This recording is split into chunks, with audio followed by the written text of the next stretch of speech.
be the first day that I actually did my show, and I'm still going to from the kitchen. So it kind of works out. I had a need to make a couple of things because after the show, I have some meetings and my schedule is really tight.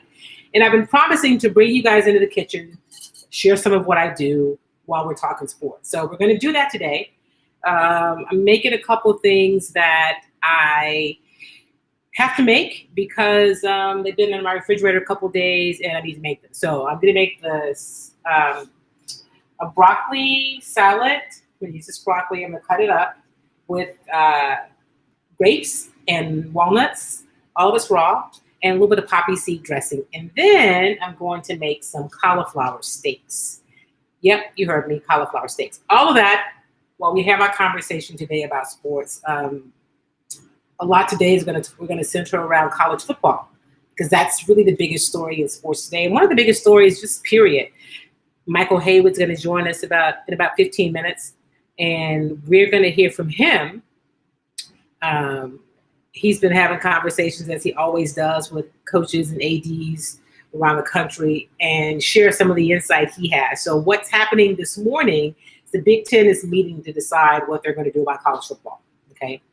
Postpone it, start later like the SEC, I think late September.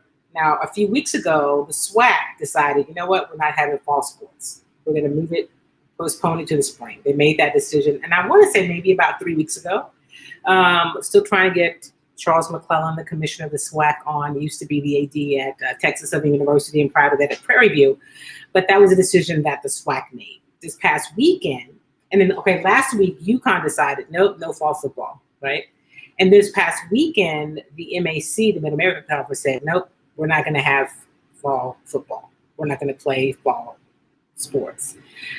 And so last week, the Big Ten and the Pac-12 and all those conferences were looking at their schedules and only going to play in-conference events. This week, will there be football? And I thought it was a conversation definitely not just worth having, but necessary to have. I think it highlights once again the incredible lack of leadership that we do call the NCAA. You know, even if you want to criticize what's happened in the National Football League with Roger Goodell and the Players Union about taking a while to get the protocols in place, or if you don't like what Major League Baseball is doing, you can at least point to this is who makes a decision. This is who's focused on this all the time, and this is where the decision will come from. We know that about the NBA. We know it about soccer. We know it about all these leagues. But when it comes to college, we don't know. I mean, it's kind of like we're doing National League, just as the rest of us.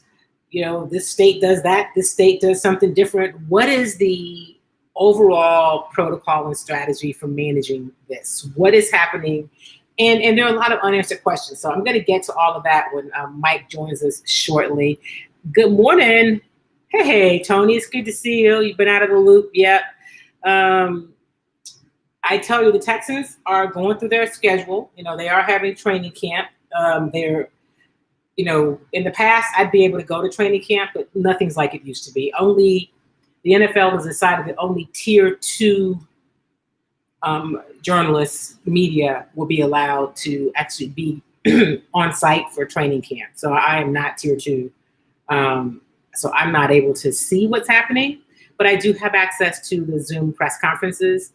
And so we get those a few days a week. In fact, there's one later today where we will have an opportunity to talk to a couple players, and then there's something on tomorrow or Thursday. I have to check my schedule. So to answer your question, they are in training camp. I can't really tell you what it looks like because I don't know. I have to go on what I read, but they are in training camp. So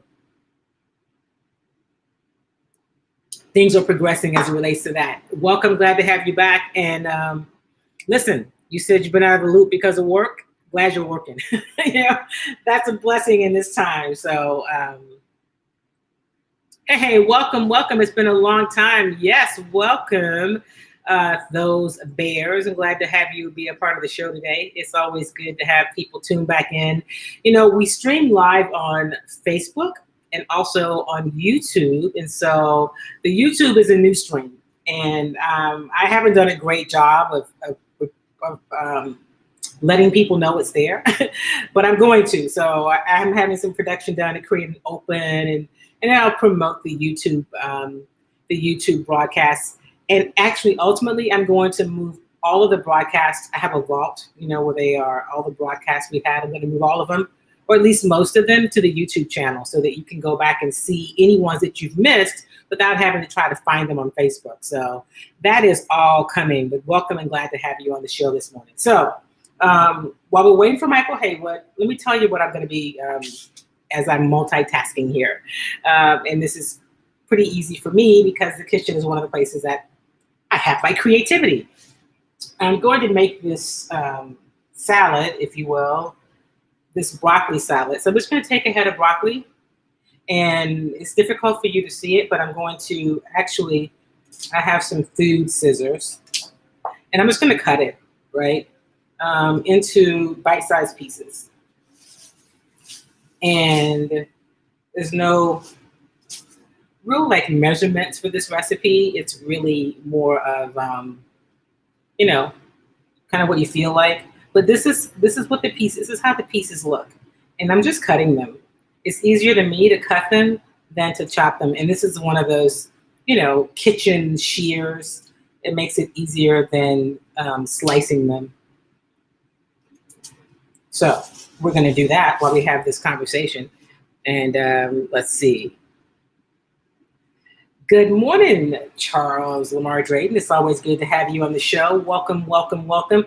I'd like to know before we jump into this conversation about college football, because that's really what we're talking about when we talk about fall sports. I mean, yes, there's other stuff. There's volleyball. I mean, there's soccer. There's some track and field, some distance stuff. But it's really about college football.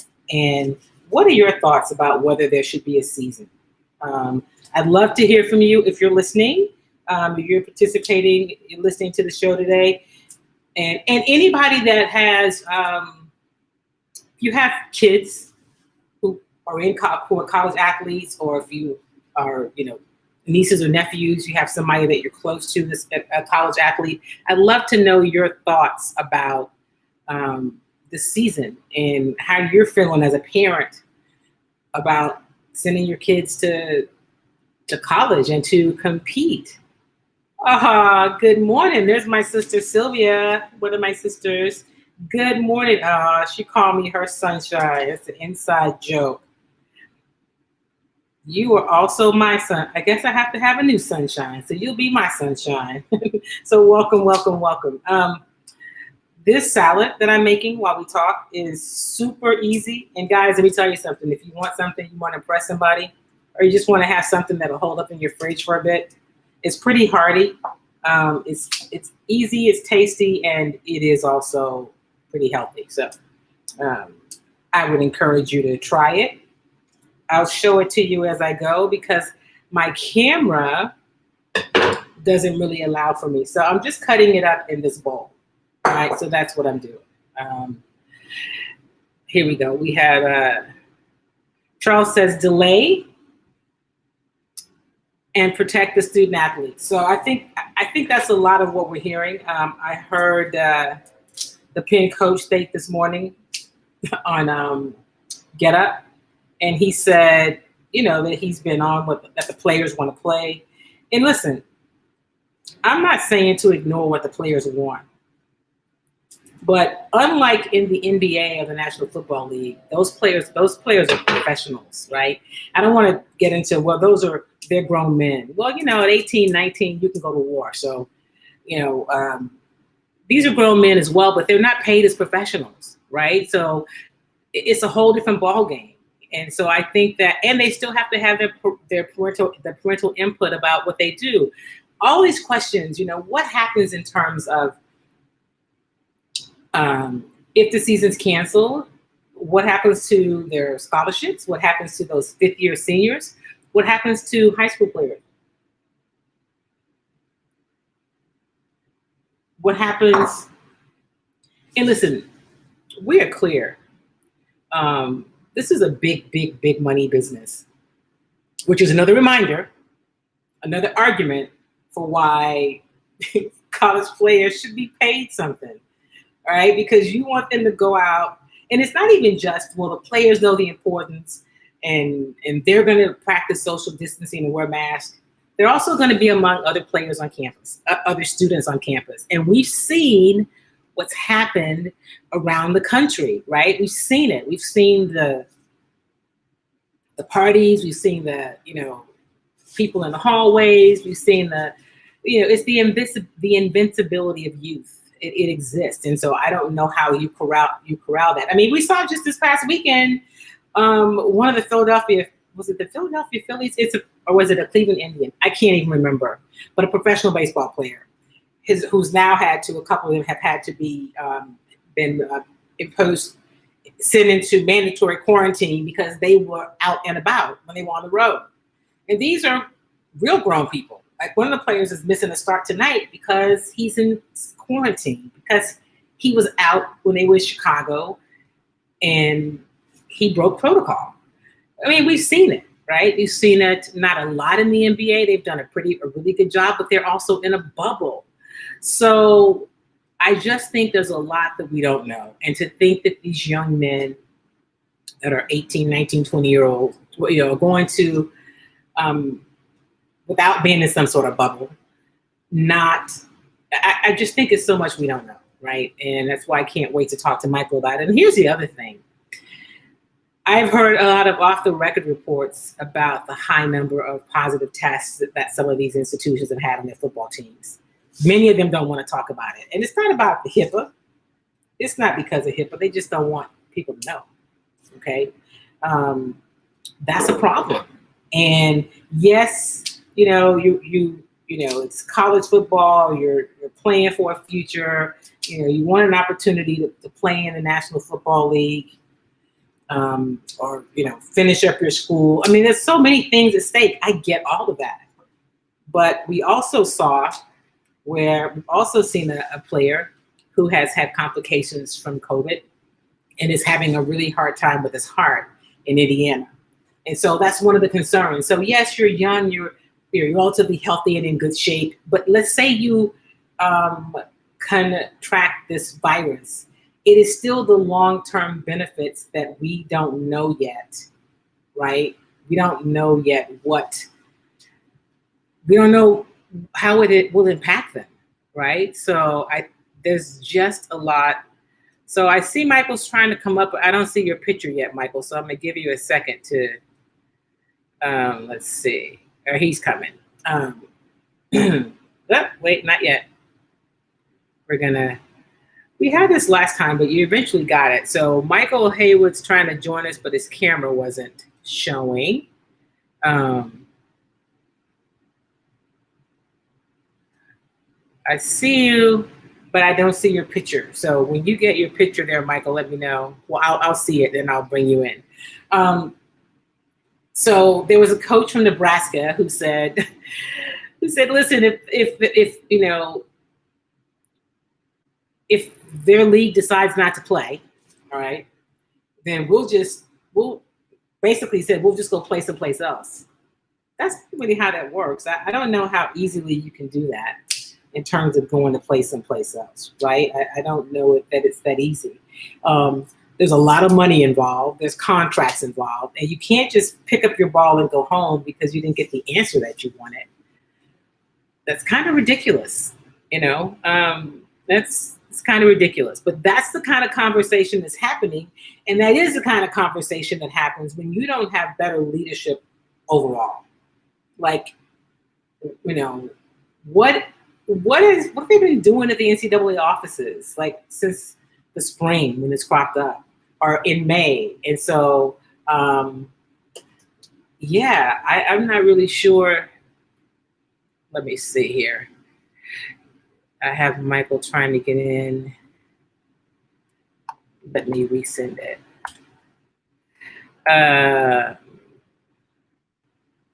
Okay. I'm going to do two things at one time. I'm going to try to bring Michael in. Okay, let's try this again. Okay. So hopefully he will be able to join us momentarily. All right, so I often wonder, I had those same questions about the NFL when there were so many questions late and they were still trying to figure some stuff out, still trying to figure some things out. I didn't understand why. So I don't know what, let me see. Let's get rid of that one. And I am not sure. I wonder if he's joining from schedule stream. I don't really know. Okay, so Michael, I don't know if you can hear me.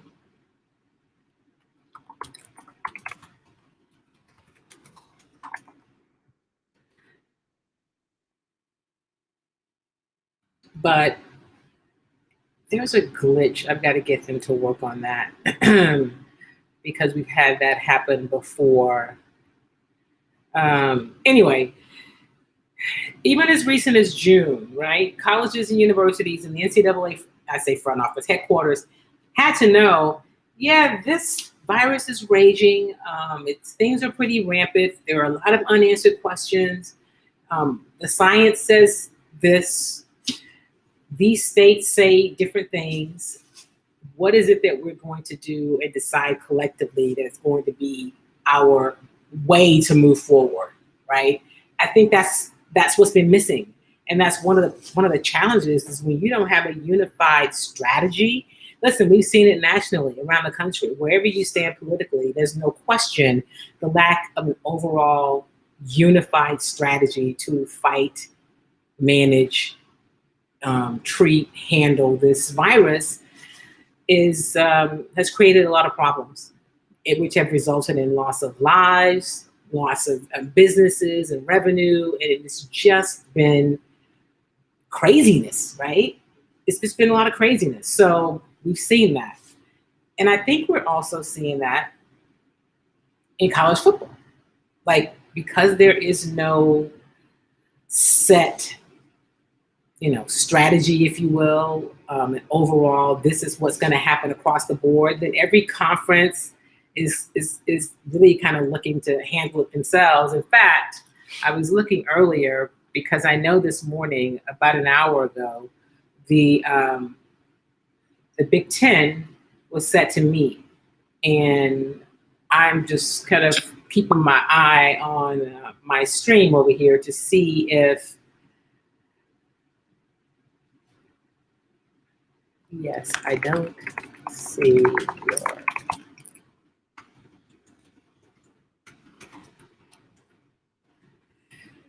Okay, so I know that we're on because I see some of you.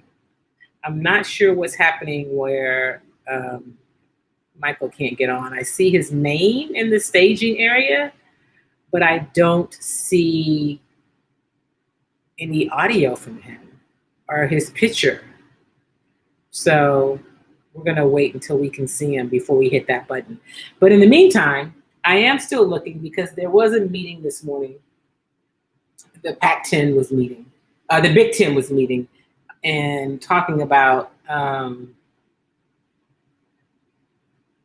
to have this whole discussion. And I haven't seen anything come up yet. So if you see me continuing to look, I'm just checking my feed. I'm checking my news feed on one phone, and I'm checking my Twitter feed on another to see if there's any update from that meeting with the Big Ten this morning. Because I think if one conference makes a decision, it will then, of course, impact so many others, right? Let's see here. Let's go to NCAA and go to news. So the coaches, of course, are making their case, saying that they've talked to players, the players want to play. They've talked to parents. And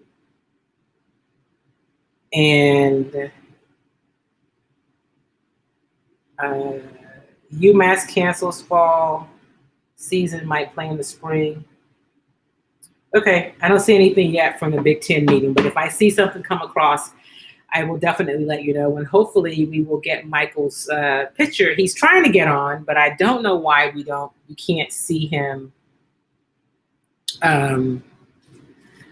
Why we can't see him in the stream. So,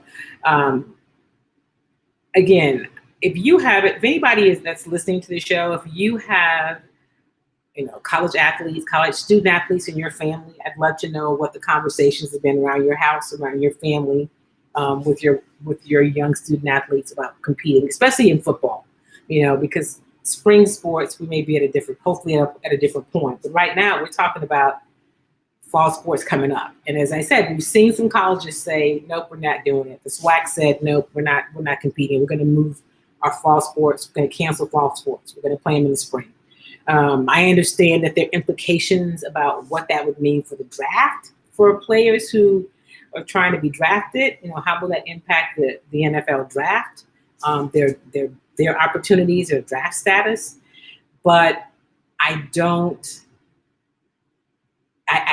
just think there's so many, and usually I do like to give you good information, but I like to give you real information. And I just don't know. I don't know what the answer is. It seems like it's definitely to at least delay. But it might be,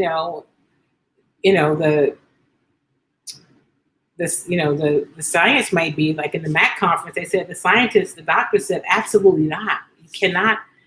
We just can't do this. They listened to their medical staff and their doctors and the science, and that was how they made their decision. I don't know what other, scientific medical information will come out in the next few weeks. Of course, there was a report yesterday or today that Russia, not that you can really believe anything that comes out of Russia, but they have a vaccine, and that it's been through 3 phases of testing and all this. So the Russians say they have a vaccine for coronavirus. We heard an update yesterday where they said we could see something as soon as the end of this year. There are other health professionals that say we're looking at more like next summer. So what does that tell us? We just don't know, right? There's so much that we just do not know, and we're waiting to see. And here's the thing. I will share this with you until we can get Michael to get him on. So apparently yesterday, the presidents of the Big Ten, not the coaches, but the presidents of the Big Ten voted 12-2 not to play, and it leaked out, which is really how this conversation became such a national conversation overnight. That's when the holdback occurred. Presidents are saying they can't protect the athletes, the athletics and testing like the NFL. Like the NFL has a whole different protocol system. The NBA has a different system. And so they're concerned about the universities being sued. All right. Now, I did see that Booger McFarland, the ESPN analyst who does Monday Night Football, tweeted earlier that if they do have games, they should have these players sign waivers. And I'm like, I don't really feel good about that. Right. But also there's the Indiana player who contracted the coronavirus and has been in ICU. And is struggling with issues impacting his heart. So these are the reasons that the Big Ten has gone back to the table to say, oh, wait a minute.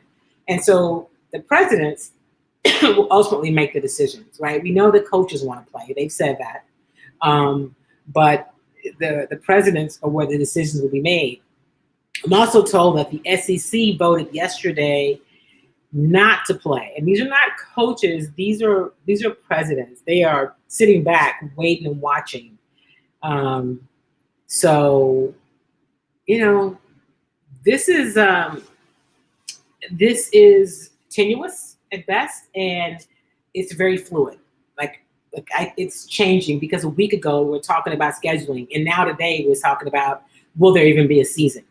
And so there's a lot. Tony says Russia probably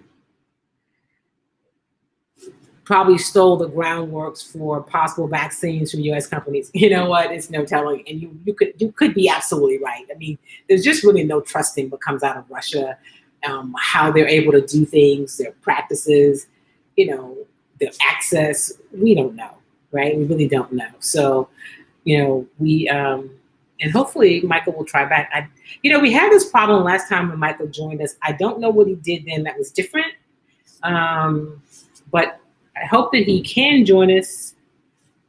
So let's see here. What is this? Okay, no, that's just some speculation. Yeah, so this meeting this morning is, it could be the beginning of a domino effect of something, of other conferences, what they decide, but there was a report out of the Pac-12 also that the Pac-12 was leading toward not playing. This was earlier today. I have not seen anything. Let me check one more time. I haven't seen anything else come up recently. We saw what happened at a high school in Georgia, right? And now we're talking about a university with tens of thousands of people, and understanding also that these players, these student athletes, are going to be also exposed to the other students on campus. So,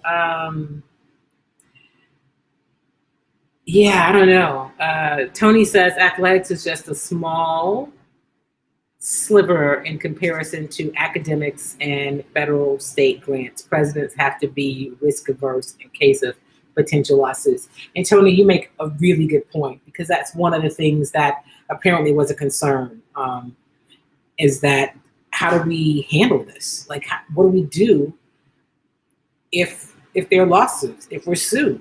And I've said since the beginning, we talked about athletics and getting back to play, especially on the collegiate level. The idea of litigation is real, right? So you have these players, these college players, they're not professionals. You're talking about impacting their health, their life, their future. And we're talking about student athletes, but then do we talk about other students on campus? I think the liability is something that I don't know really how you navigate that and manage it. And I think that those are some of the questions that still have yet to be answered. Tony also adds that Ohio State athletics ran a $10 million deficit when they brought in $223 million in revenue last year. So, you're saying they're at a $10 million deficit right now? Absolutely. College athletics, especially college football, is huge business. You were talking about, in this case, you said last year Ohio State brought in $223 million in revenue. That's not the case for every university, but college football is the money maker. When I went to Texas A&M, the conversation was always, their mantra was always, football pays the bills, And so if you talk about taking that amount of money away from your budget, from your revenue, that's big. And it also goes to the point of people who say, you know what? College athletes should be paid something. If their existence, if on the backs of college athletes, you have to determine whether these major business models will exist and be able to survive a hit like this. So without them, you don't have this huge revenue stream, then conversation about whether or not you should pay them is a big deal. I think I think the coronavirus has caused us to really revisit a lot of conversations and rethink a lot of, ideas and thoughts and processes that we had before. It's like, oh, well, wait a minute. We see how this business model is impacted by these young men that we thought should be just pleased with going to college and having their scholarships. So if that's the case, let them go to college and have their scholarships this season, and then next season, let them come back and play. But it almost sounds kind of ridiculous now when you put it in those terms. But the reality is, can't see you. I'll keep working on it.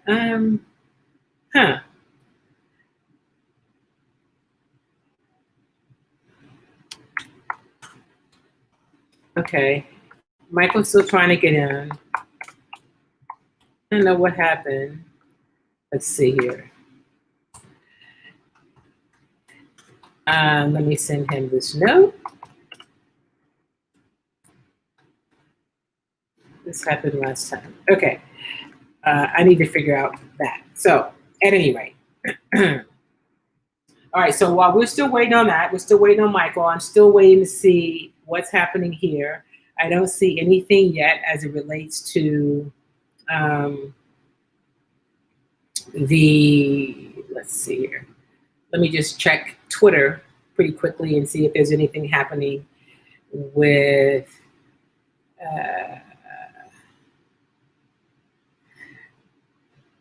the meeting. I think they must still be meeting. The meeting started at 10 a.m. Central Time, and 10 a.m. Central Time. So they've been meeting for about an hour and a half. They're probably still meeting. Here is one update. We're going to jump over to the NBA for a moment. The Houston Rockets do have a game tonight. Daniel House, Eric Gordon, and James Harden.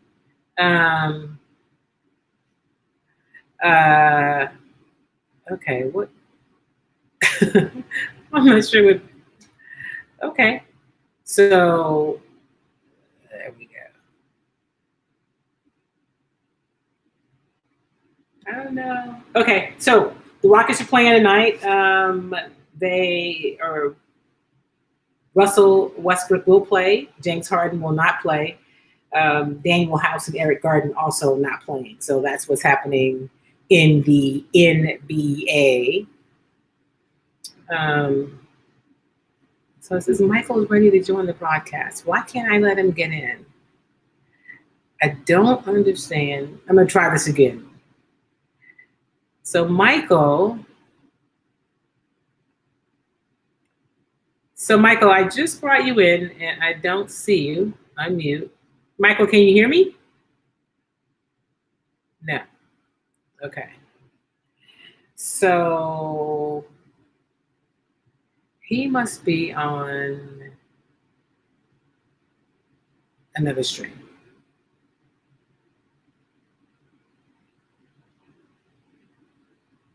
Okay.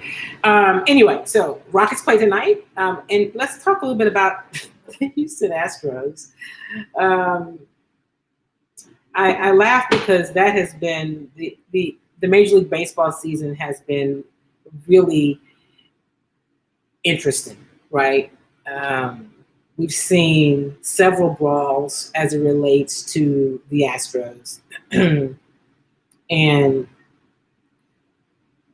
we've seen them suffer some injuries. Their pitching has taken a hit. Justin Verlander. Let's see here. So here's where the Astros are right now. They are 7-9. They're 2 games under 500. The Oakland A's, who lead the AL West, are 12-5. And the schedule for today, the Giants play at the Astros tonight. So the Astros have been on the road. They're back home for a bit. And I don't even know how to let you call in. Okay.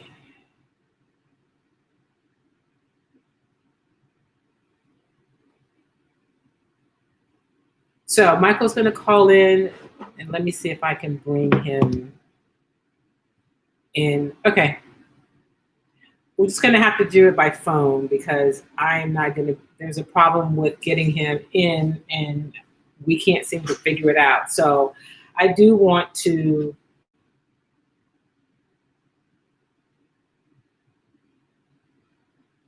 let's try it. I do want you to hear from him, and let's see if we can do that right now. Okay. And I need you guys, when I get him to call in, I need you to tell me if you feel like you can, if you can hear that. Hey, Michael. Hey, Kim. So I'm not sure what happened. I know we had that problem last time, but we're just going to see if they can hear you on the phone. And I need you guys, somebody to give me a thumbs up or tell me in the chat if you can hear him if you can hear this audio. So Michael, I know that this morning the Big Ten presidents are meeting. What is the latest, and what can you tell us about the status of college football playing? Well, the Big Ten presidents met yesterday, and it came out that it was a 10-2 vote to cancel the season. However, somehow it leaked out. And when it leaked out, you had certain players and you had certain coaches like Jim Harbaugh voicing their opinion about how important it was to play college football. And everything was put on hold. And they went back into a meeting today. The Big 12 voted, and all but Texas and Oklahoma State voted to cancel football, and Texas and Oklahoma State voted to play. And speaking to several administrators in the SEC, they're just sitting back and being quiet because they've already met, and I'm sure they'll meet again. But they're just sitting back and letting everybody else tread this water and deal with the adversity and the fallout before they make their announcement. But administrators in the SEC basically are concentrating on budgets because, for example, LSU, the state of Louisiana will lose over $1 billion if LSU doesn't play football. All right? So hold on one second, Michael. Let me just make sure I hear that right. So the state of Louisiana will lose over $1 billion if LSU doesn't play football? Over $1 billion if they don't play football. Okay. That is how valuable.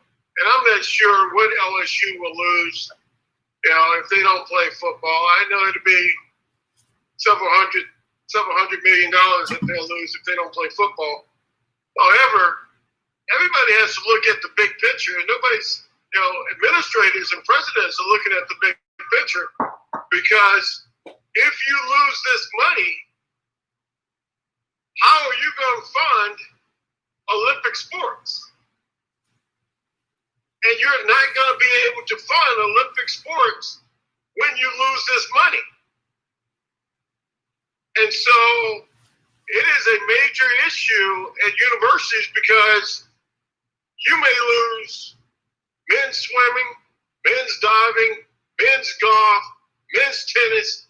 You may lose those sports, and because of Title IX, you may only lose one or two of the women's sports because of Title IX, but you're going to lose a mass number of men's sports that are Olympic sports because they will not have the finances to fund these Olympic sports. So let me jump in for a second, and just so I can make sure our audience understands what you're talking about. So first of all, I'm talking to Mike Haywood, a longtime friend of Chalk Talk, a lot of history in college athletics and coaching and football around the country.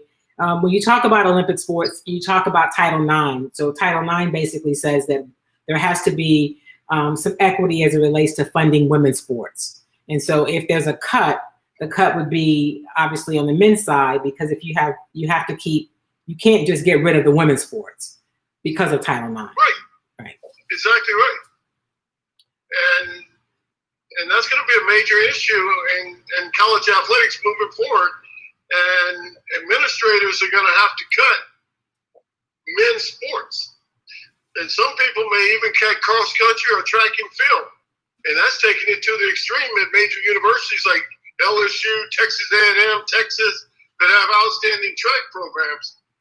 However, some of these programs are going to have to go because they can't be funded. So, Michael, let me ask you a question. So we know that the financial implications are large, right? We understand that, and that's always going to be at the heart of a lot of the issues.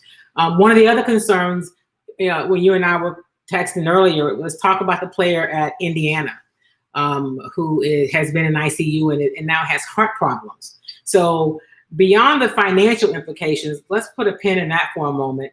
Let's talk about what protocols are in place and the risk for players in terms of safety and health.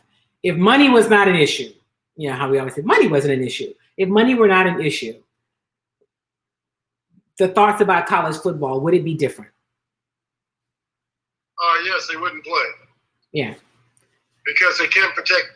Well, most universities cannot protect their kids, and they cannot do appropriate funding. I mean, because I've been at the smallest, you know, 1AA over Texas Southern universities. I've been at the Mecca, LSU, Texas, Notre Dame, and the economics is so different. They can't afford smaller universities like Miami of Ohio, American Conference, who canceled their season. They cannot afford the testing that needs to be done daily and weekly.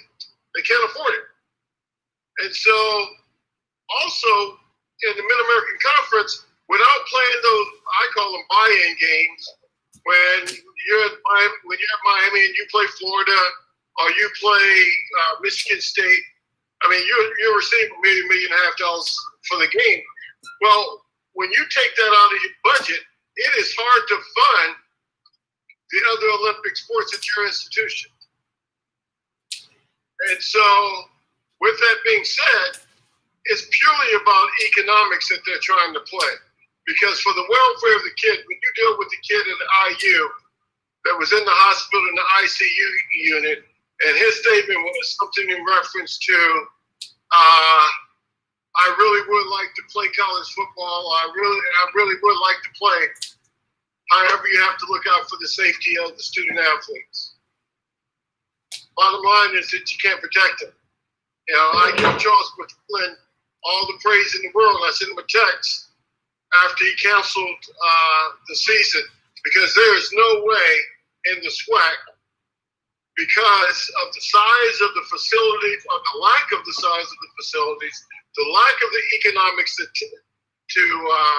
test, and the poor circulations within the athletic facilities, there is no way that they can stop the spread of the coronavirus in that conference. And it goes all the way to the Mid-American Conference also. Certain universities have built bigger facilities, but when I was at Miami University, we wouldn't be able to play either because of the facility in which we had. It was not conducive for, distancing yourself and provide the safe environment for the kids. And so that's where the problem lies. So, Michael, let me ask you a question. We're talking to Michael Haywood, and we're talking about college football. The Big Ten is meeting today. The presidents are. The Pac-12 has met earlier, and they've talked about maybe what I heard earlier is that they're leaning toward not playing. And these are presidents when I talk about this meeting, because that's who will ultimately make the decision. One of the listeners says, so Black college football players should put their lives at risk to fund Olympic sports. I'm sure that the Olympic sports piece is an issue, but it's also the issue for a lot of these young men. It's difficult for them as they make these decisions to think about their health and safety when they're all thinking about how can I get to the league. And that's just a conversation that I think has always been put before them. And so while we see young people around the country, and let me be clear, I'm not blaming the spread on young people, but we have seen a lot of them, act with a little bit of invincibility, because that's what youth often brings us, is that feeling of being invincible. I'm healthy, I can get through it. Kim, you are 100% correct, because young people believe that they're invincible. They believe that they can overcome the adversity. They believe that, they will not have problems. Like some people are having problems after they get rid of the coronavirus. They believe that they'll be all right. So they're like, hey, I'll go out here and play. But that's why their parents step in and say, hold on a minute. My kid isn't showing up to camp. There were certain kids that didn't go to camp because their parents are saying, hold on a minute. My kid's not going to camp because I can do a better job of protecting my kid than you can. So let me ask you, Michael, one of the things that Nick Saban said is that we can protect, the kids will be safer on campus than they would be away from campus, right? He said, I know that I'm going to be, whatever I say, I'm going to be criticized. But his statement was, we can protect them better on campus without being in a bubble, so to speak, because they will still interact with other kids on campus, right? Like, you're not going to be able to have college football if you're not having school. I don't know how they could do that. I don't know how universities could justify saying, we're going to have everybody else be off campus and work virtually, but except for athletes. I don't think they could do that. Well, let me say this to you about Nick. I worked for Nick for 3 years. Nick can get done whatever Nick wants to get done, right? Nick can create a bubble. Nick can create an apartment complex where there's only football players at the apartment complex, only cooks at the apartment complex. Nobody else will come in or go out, and he can provide as much testing as he wants to get done. And then they come over to the football facility and get the same thing. He can create his own bubble. However, and so when he says that, and everybody can be in virtual learning, he can provide that. He can make sure that happens. But here's the thing, though, Michael. Nick may be able to do it, but he can't do it for every other school in the SEC. That is 100% correct. So that's where the problem lies. Maybe you at your university, because of the power of the finances and resources, can do something. But ultimately, you're going to have to compete against somebody else. So here's my other question. Where is the leadership in terms of in the NCAA? There seems to be no one place where they're saying this is how we're going to move forward. And all of these questions about what about fifth-year seniors? What happens to my scholarship?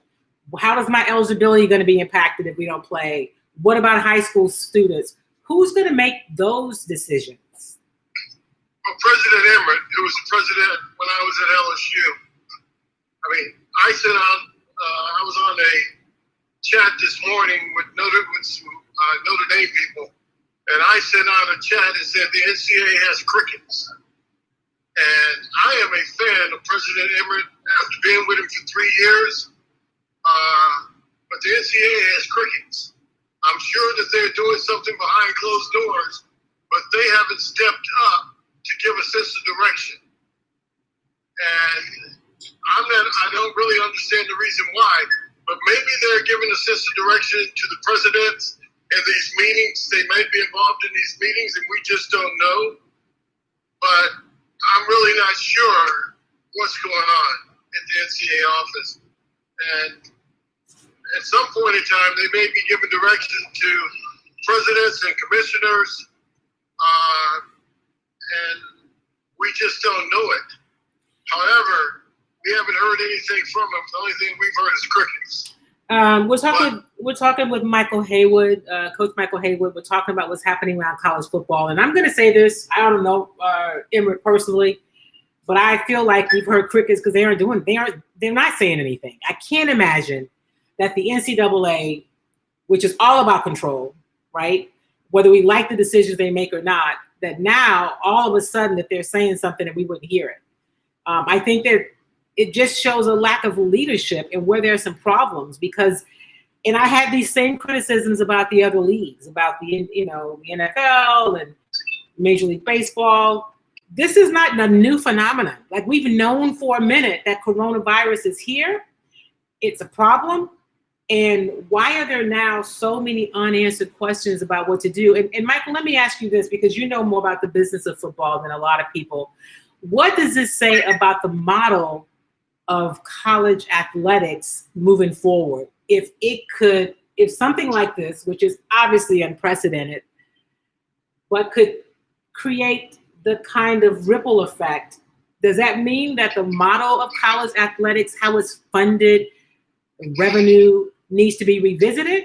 Or do we just go back to doing things as business as usual once we get on the other side of this coronavirus, whenever that happens to be?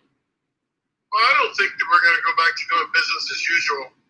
I think the NCAA, and I have great faith in President Emmert and working for him. I enjoy working for him, and he was around all the time. He was open. He was a true leader when I worked for him. One of his assistants there is a guy by the name of Stan Wilcox. Stan Wilcox was the assistant athletic director when I was at Notre Dame in charge of football and showed great leadership. So I find it hard to believe that they're not involved in these meetings. I mean, you have Nebraska talking about if the Big Ten doesn't play, then we'll go to another conference. Is that just preposterous? You can't just leave and go to another conference. Right. So I don't know how. First of all, you can't let coaches make the decision because coaches are only making decisions on wins and losses, and they're trying just to win games. A large contingency of them. Some of them are worried about the welfare of student athletes, but a large majority of them are just worried about wins and losses. All right, and making sure that I don't get fired this next year. So, because I'm making too much money to give it away. And so they want to play at all costs. But the bottom line is that the NCAA is going to have to step up. The NCAA is going to have to step up and say, we're not playing. If you want to visit a program in which we play in January, I say it's going to put a lot of strain on a lot of universities because they don't have the medical staff to support all these sports during that period of time like they would at the SEC level.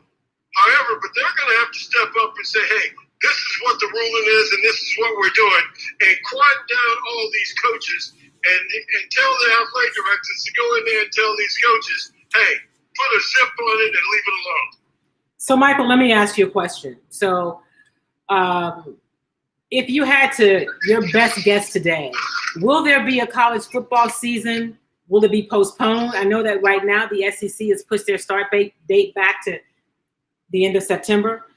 Do you think, if you had a crystal ball, which I know you don't, that there will not be a college football season? If they start a college football season, it will not end. They will not complete the season because so many kids will get sick, and the first kid that ends up on a ventilator, the season will be over. So one of the things that we talked about, that there have been some programs that are not willing to share the high number of positive results. Not saying to give the players names because they want to claim HIPAA, but there are programs that are not sharing the fact that they've had a lot of kids test positive. Like your alma mater, Texas A&M? Like my alma mater, Texas A&M. Hey. I had a phone call from someone within the organization, and they said, what do you think about Jimbo? I said, I love Jimbo. Jimbo and I worked together for 3 years. Great guy, great coach. They say, well, do you think there's something wrong with Jimbo not putting out his test results? I said, I can guarantee you Jimbo would not put out his test results. I said, he will keep that within himself. And no one in that university will put it out either.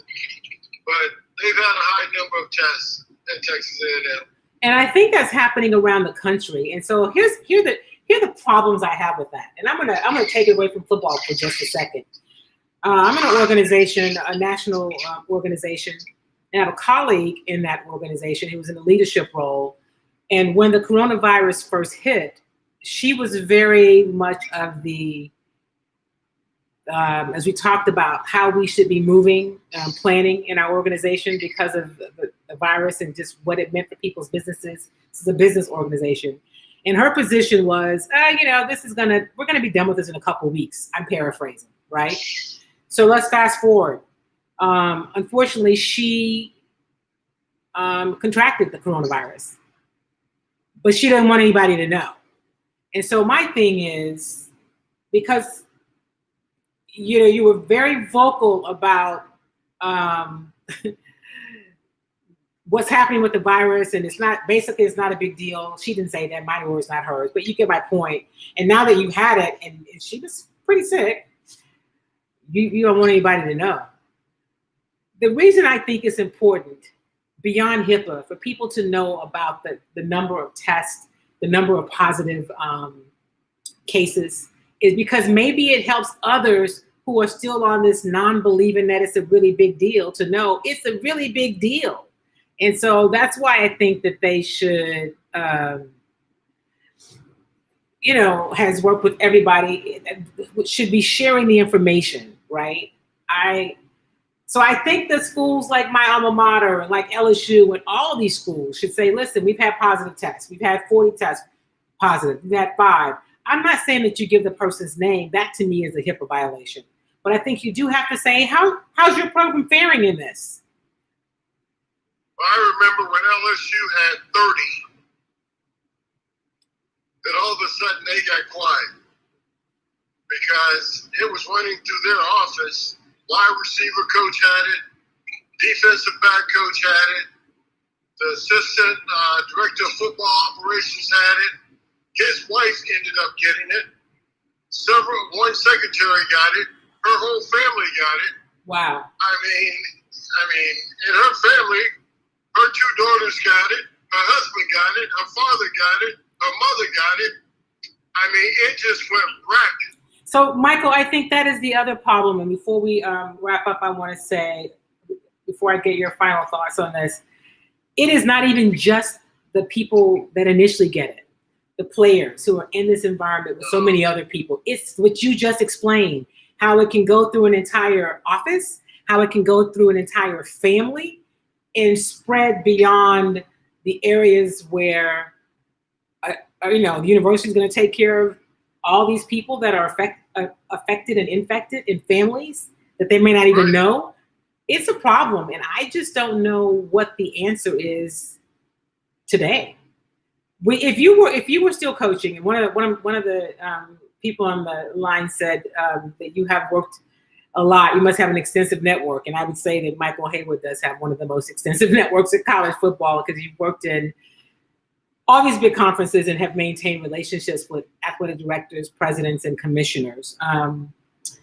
If you were coaching today, would you want to coach? I mean, what would you do if you were the head coach of a football program still? What would be your position? I told an assistant athletic director, several head coaches, and an AD. I said, if I were coaching today, you'd fire me. And the AD started laughing and said, why would I fire you? I said, because I wouldn't be at work. Mm-hmm. I said, I'm sorry, but I wouldn't be there.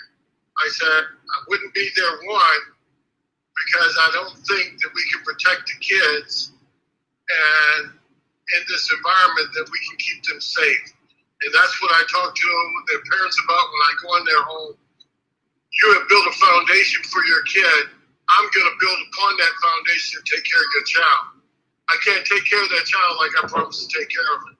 And then secondly, I would not want to have to fight that virus. And I was talking to the assistant AD at LSU. Verge Allsbury is a dear friend of mine. Mm-hmm. And he said, you know what? I'm glad that you aren't here. I said, why are you glad that I'm not here? I'm not there. He said, because if you were here, I'd have the virus, because when you were here, you and I took care of every kid there was in the program, so we couldn't miss getting the virus. Right. And he's 100% correct. We would be sick from the virus. And being hands-on and taking care of kids, you're going to get the virus if you're a coach. And that's why the wide receiver coach got it at LSU. That's why the DB coach got it at LSU. I mean, that's why the assistant director of football operations got it. When you are hands-on and taking care of kids, you're going to get the virus. And with that, Michael, we are going to wrap up today. Hey, listen, I appreciate you coming on. We'll be talking about this again soon. I'm going to figure out why we couldn't get you on so they could see your smiling face. But thank you, as always, for being a wealth of information. Keep us posted, and I'll give you a shout later today. I appreciate you, Michael. Thank you, dear. Appreciate it. All right. That was Mike Haywood. And Tony's right. Mike has an extensive network in college football. He's worked at LSU and University of Texas and Notre Dame. He worked on the East Coast in Miami of Ohio. He worked for West Point when I first met him early in his career. So he is a relationship guy, and he maintains relationships with these other coaches and athletic directors and commissioners, and knows some college presidents. So when he reached out to me this morning, I said, absolutely, because it's timely. I think it's really interesting, right? What will the college athletic model look like, business model look like post-COVID? It's going to have to change, right? It's going to have to change. And I'm curious, as COVID is doing with so many things, disrupting systems that have been in place, and there are people who do really, really well, and then there are others that, not so much. So I'll bring him back on. He always has great information. As Charles said, that's why we need Michael involved in college sports. You're right. He is a wealth of information and always has been one that is caring about the kids. So we will bring Michael back. I'll figure out why we couldn't get to where you would see him. And then next week, I'll let you know. I'll post some pictures. I'll maybe post some videos of me finishing my salad that I didn't really finish making, but it's going to be really good. It's really easy. You guys can make it yourself. I'm going to tell you what to get. Broccoli, get grapes, doesn't matter, whichever color you want, and get walnuts. Not roasted or salted, just get some chopped walnuts and a little bit of poppy seed dressing, and you're going to have a great salad. I'll show you mine a little bit later. Thank you guys for being a part of Chalk Talk. Remember to follow me here, obviously. Make sure that you're following the page so you get updates about the show. Follow me also on Twitter at Kim Y. Davis. I'm there throughout the week. I'll be giving you updates about Astros and Texans and Rockets. Also follow my Instagram page, kim.y.davis. And make sure you order some Kimmy treats. All right, all that and more. Thanks for being here. I'll see you guys next week. Have a great, great week. Thanks for being a part of Chalk Talk. Be safe. Remember, wear your mask, practice social distancing, wash your hands, and sit down somewhere. Right? Stay at home. Sit down somewhere.